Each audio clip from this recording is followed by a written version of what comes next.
Hello and welcome to my channel. I hope you enjoy the story. This was written by a real human. So please leave a like if you enjoy it to help the channel and subscribe for future content. It's free. Links to the story and Patreon will be in the description. Please go and support the author. Any support is always appreciated. If a human narrator would like to narrate my stories, please contact me. I write these in my spare time between work and my children and just don't have the time or quiet space to narrate them myself. I hope you can understand. Thanks for your time, and again I hope you enjoy the story. And for the love of everything YouTube, this is literature, so please leave my channel alone. Let's get into it, folks. Gregory slowly opened his eyes.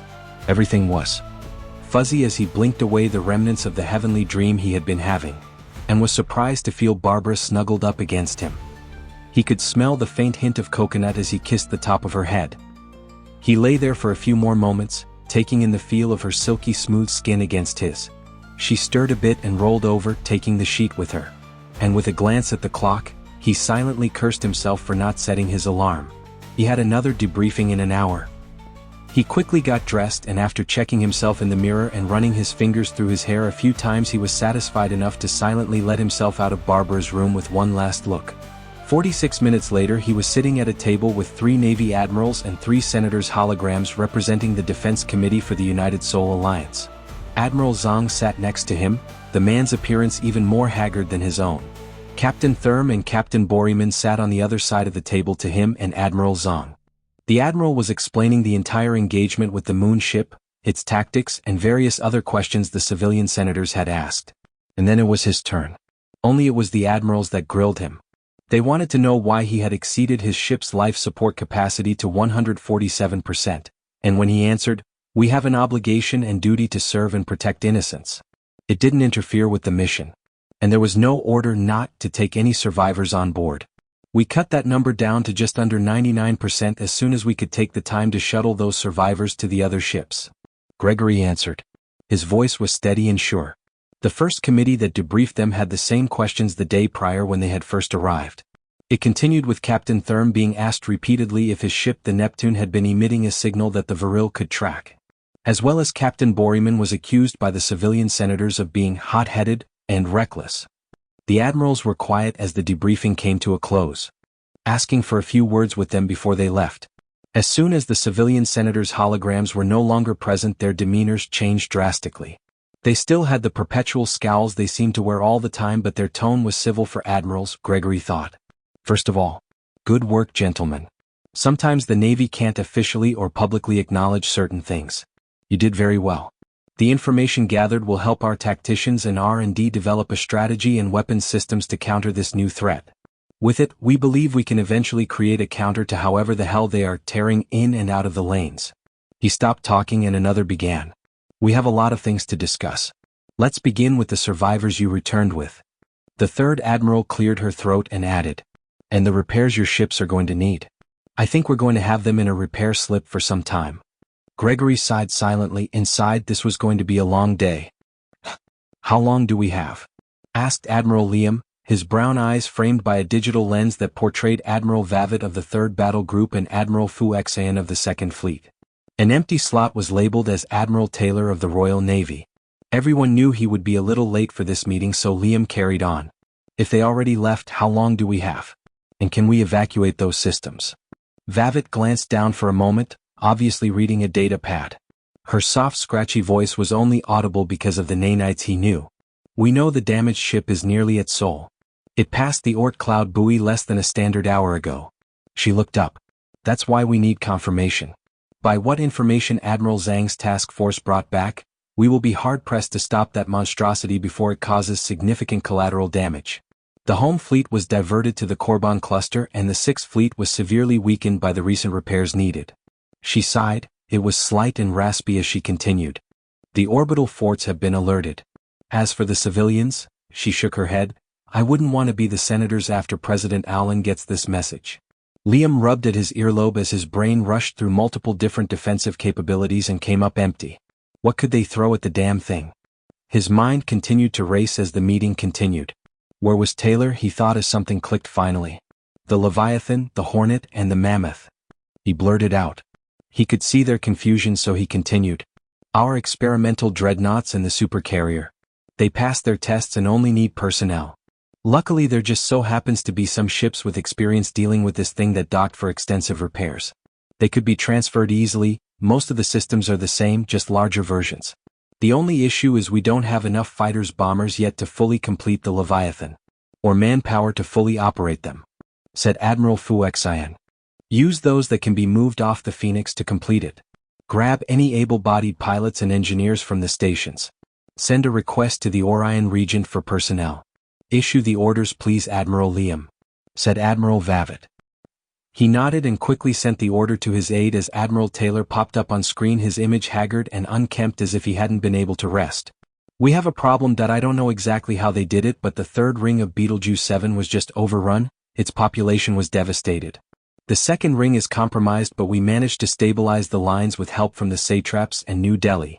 He looked at something that flashed to his right and continued, "We suffered heavy casualties because they came out of hyper literally in our midst and already firing."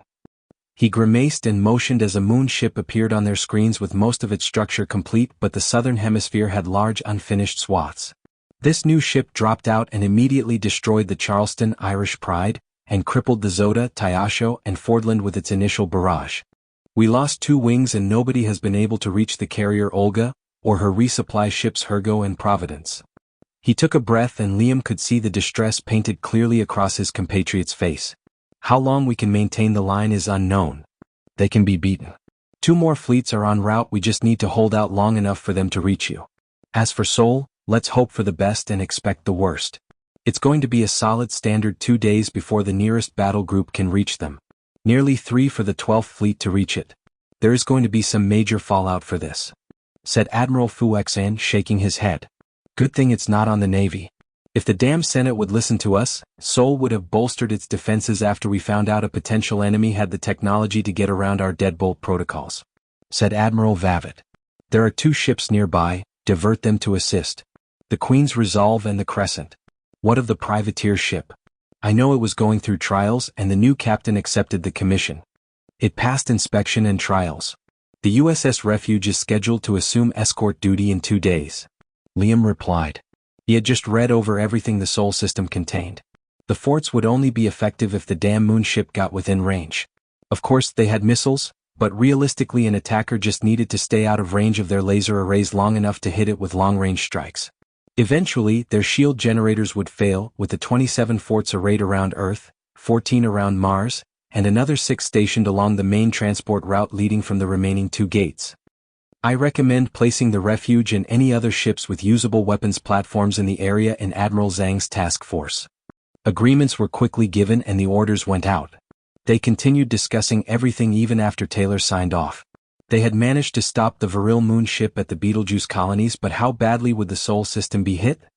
He rubbed his temples as he felt a headache starting. Luckily for everyone, they knew this was only a probing action. He looked back at the data pad lying on the side of his desk.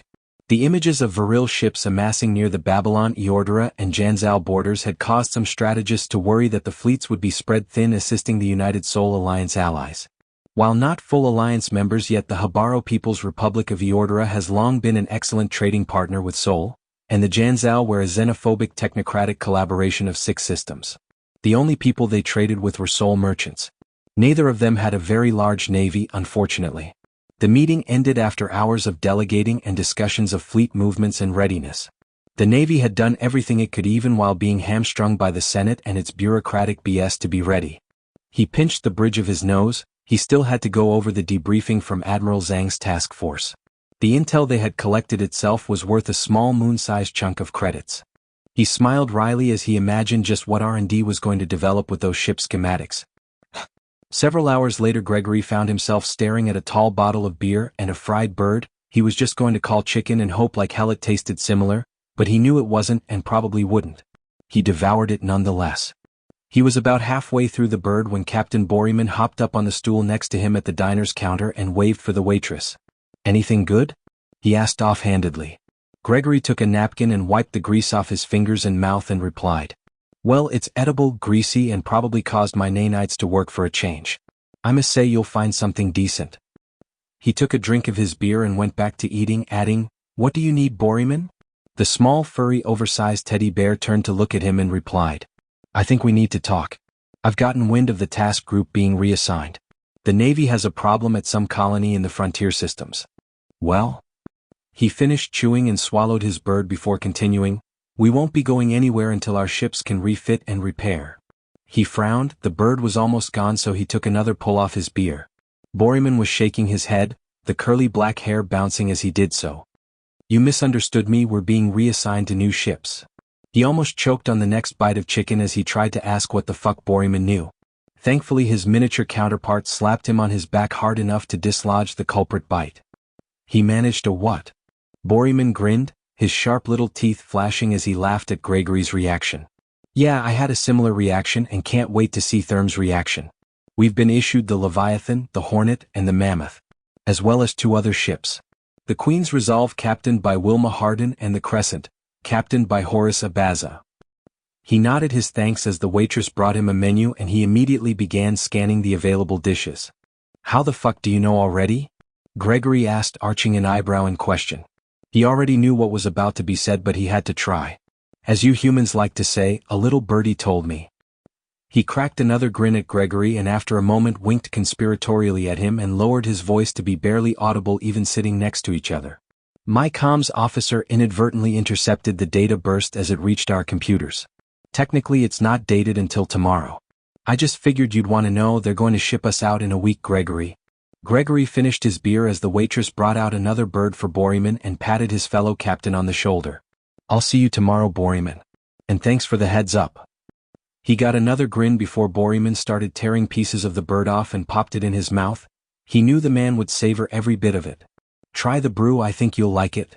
He got up and swiped his data chit across the credit reader in front of his spot to pay and with another smile at Boreyman devouring the bird, walked out of the diner. The lane was busy but he managed to work his way through the crowd and finally made it to his rooms. He stopped outside staring at the door. He turned and looked out the windows. This wasn't where he needed to be. It was probably around 1700 hours, and the sun was getting low through them when he found himself standing in front of slip R4-2, and the guard asking him for his ID and reason for visiting. He swiped his data chit and replied, "I would like to speak with Captain Thornton if she's available." The Marine blinked a few times. Gregory knew he was receiving information through his visor, so he just waited patiently as the man quietly did his job and thanked him as he waved him through a moment later when his credentials were accepted. "Have a good visit, sir," the Marine said and gave him a crisp salute which he returned. "XO Hadara will be at the lift, so she'll see you to Captain Thornton." He nodded as he made his way under the massive ship to the lift. He could see teams of laborers swinging on cables spraying the hull with polymer paints. It seemed like it was only yesterday it had had an enormous gaping hole torn through it. The engineering department had done amazing work by the looks of it.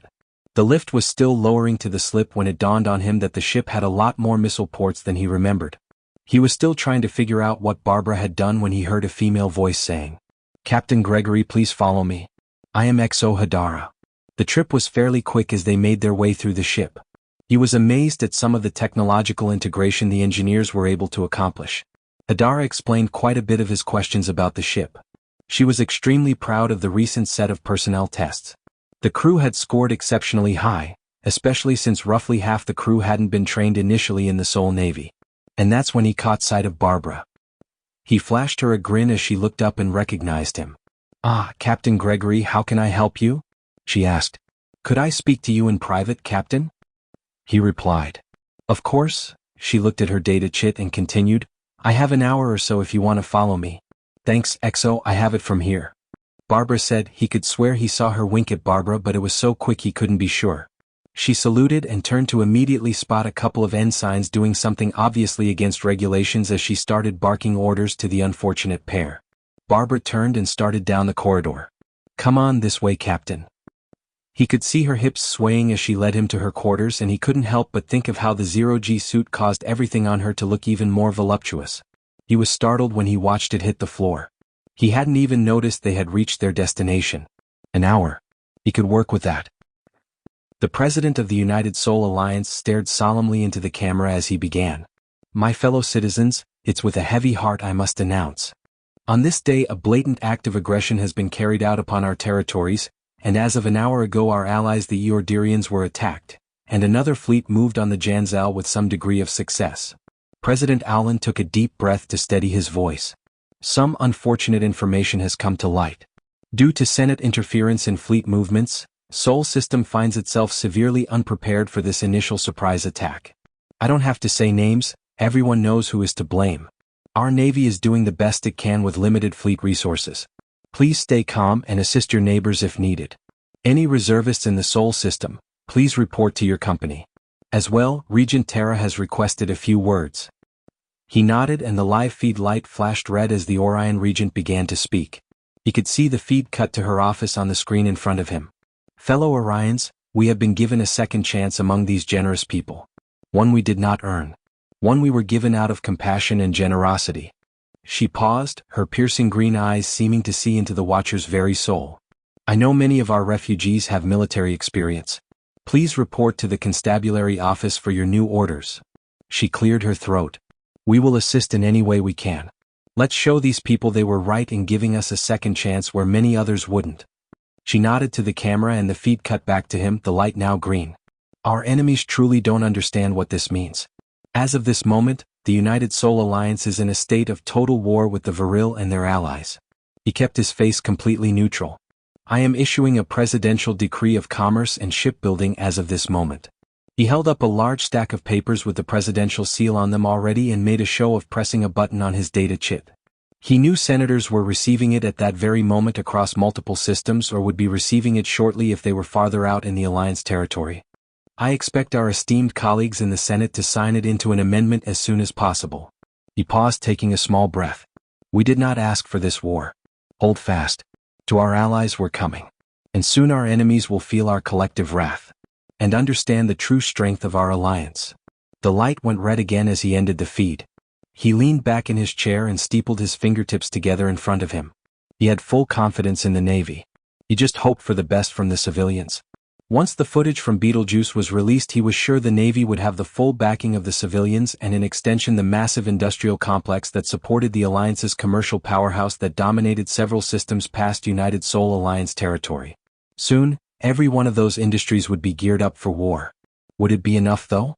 He thought as he scanned the pictures naval intelligence had sent to his data chit of the multiple armadas arrayed against them and their allies.